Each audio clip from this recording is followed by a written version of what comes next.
grands mots, les grands remèdes, dit-on. À la suite de la persistance de la maladie à virus Ebola et au vu de son extension dans d'autres provinces non concernées jusqu'ici, le président de la République, Félix-Antoine Tshisekedi Tshilombo, a réuni autour de lui les équipes nationales de la riposte.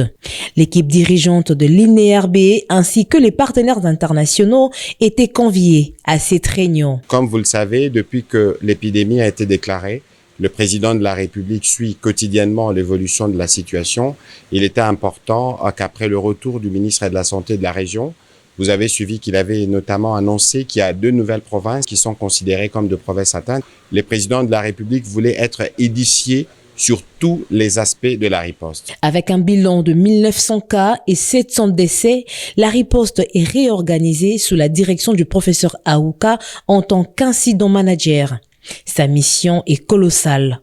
Gérer l'épidémie dans un contexte d'insécurité, d'hypermobilité liée aux sites miniers et de crise humanitaire. De retour du front sanitaire, le ministre de la Santé a confirmé la contamination dans 2 nouvelles provinces, la Chopo et le Haut-Uélé. Donc nous sommes allés voir le niveau de la riposte, le niveau de la préparation. Et je peux dire d'abord déjà que par rapport aux statistiques dont vous parlez, au total, nous sommes autour de 1900 cas maintenant. Et ces 1900 cas ont entraîné à peu près 700 décès.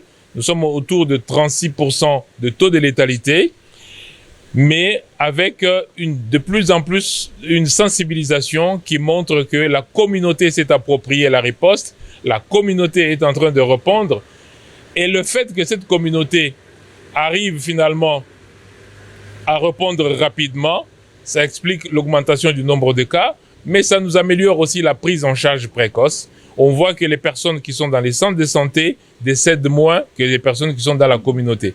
Donc j'en profite pour lancer encore le message, ne traînez pas avec la maladie chez vous. Venez parce que les symptômes sont tellement diffus qu'on peut penser que c'est la malaria, on peut penser que c'est la fièvre typhoïde, on peut penser que c'est une maladie infectieuse ordinaire alors que c'est Ebola. Donc nous sommes prêts à tester le maximum de personnes, mais il faut que vous veniez le plus rapidement possible aux soins. Sur le plan international, l'heure est à la clarification. Invité à la table après l'annonce de restriction de voyage américain en RDC, le chargé d'affaires des États-Unis a été briefé sur les efforts en cours.